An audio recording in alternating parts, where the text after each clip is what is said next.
دین اسلام کا ایک حصہ تو یہ ہے اس پر عمل بھی کیا جائے گا اور اس کی تبلیغ بھی کی جائے گی، یعنی اور کچھ حصہ وہ ہے جس کی تبلیغ جائز نہیں، اس کی تعلیم تو دے سکتے ہیں لیکن تبلیغ نہیں کر سکتے۔ اور اسی طرح دین مبین کا ایک حصہ وہ ہے کہ جس کی نہ تو تبلیغ ہوگی اور نہ ہی تعلیم ہوگی، ہاں اگر کوئی شخص عمل کرنا چاہے تو عمل اس پر کر سکتا ہے۔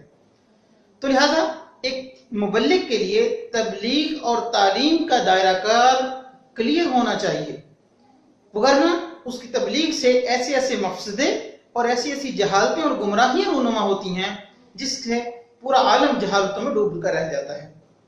لہذا تبلیغ جن امور کی ہو سکتی ہے وہ صرف اور صرف دین ہے،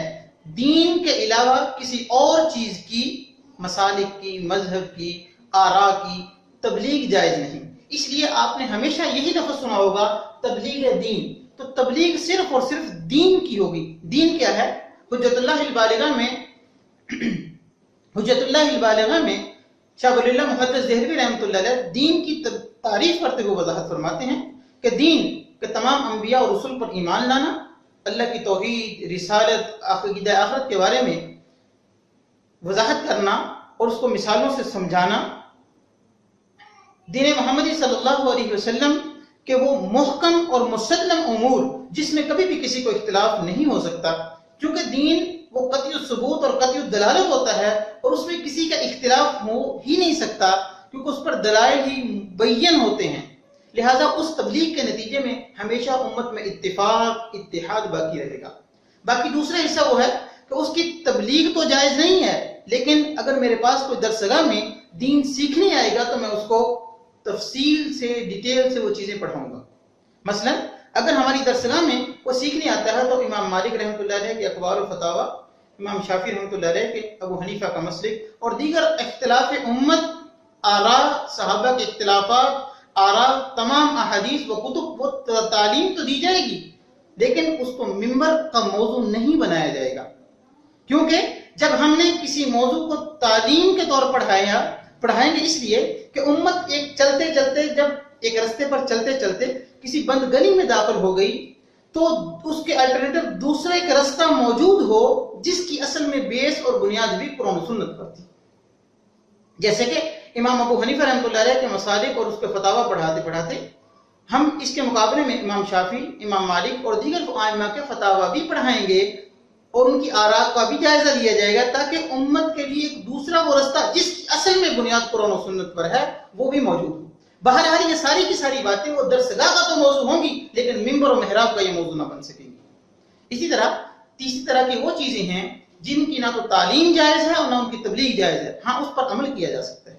جیسے کہ انسان کا ذوق ہے،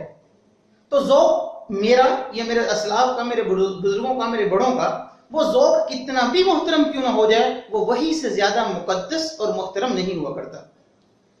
اگر ذوق کو مسلط کرنا ہوتا تو حضرت صلی اللہ علیہ وسلم کی یہ حیثیت ہے، آپ صلی اللہ علیہ وسلم کا یہ مقام ہے کہ وہ اپنا ذوق امت پر مسلط فرمائیں، لیکن نبی پاک صلی اللہ علیہ وسلم نے اپنے ذوق کو بھی امت پر مسلط نہیں فرمایا۔ آپ نے کبھی نہیں فرمایا مجھے تو کدو پسند ہے، تم سارے کدو کھایا کرو۔ حضرت صلی اللہ علیہ وسلم کے سامنے دسترخوان پر گو کا گوشت پیش کیا گیا، صحابہ نے تناول فرمایا مگر آپ صلی اللہ علیہ وسلم نے تناول نہیں فرمایا۔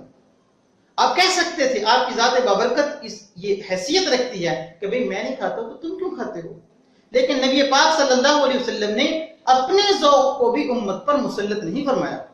تو چہ جائے کہ میں یا کوئی اور یا میرے اسلاف یا کوئی ہمارے بڑے کسی کا بھی نام لے کر میں وہ ذوق کی تبلیغ نہیں کروں گا، ہاں کیونکہ ذوق دنیا میں مختلف ہوتا ہے، ہر شخص کا مزاج ذوق مختلف ہے۔ اگر ذوق کی تبلیغ ہوگی تو امت میں وہی افتراق اور انتشار پیدا ہوگا جو ہمیں آج نظر آ رہا ہے۔ لیکن ہاں اس پر عمل، اگر کسی کا ذوق مختلف ہے تو اس پر عمل کیا جا سکتا ہے۔ جیسے کہ حضرت ابو ہریرہ رضی اللہ تعالی عنہ، وہ آپ کو درسگاہوں کے حلقوں میں تو ملیں گے لیکن میدان جہاد کی صفوں میں پیچھے ملیں گے۔ اسی طرح سیدنا خالد بن ولید رضی اللہ تعالیٰ عنہ وہ جہاد کے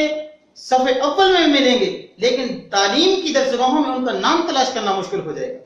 لہٰذا انسان کا جو بھی ذوق ہے اس ذوق کو سامنے رکھتے ہوئے اللہ کی اطاعت اور فرمانبرداری میں بڑھنے کی کوشش کی جائے گی، مگر اس کی تبلیغ کرنا یا اس کی تعلیم دینا یہ جائز نہ ہوگا۔ لہذا تبلیغ صرف دین کی ہوگی اور تعلیم مسائل شریعت تفصیلیہ کی تعلیم ہوگی، تبلیغ نہیں۔ لیکن ذوق کی، مزاج کی نہ تبلیغ ہو سکتی ہے نہ تعلیم ہو سکتی ہے۔ لیکن اگر ہم اپنے اس دائرہ کار کو نظروں کے سامنے نہ رکھیں اور ممبر و محراب اور اپنی درسگاہوں کو اس اصول اور ضابطے کے بغیر چلانے کی کوشش کریں تو پھر امت اسی طرح افتراق اور انتشار کا شکار ہوگی۔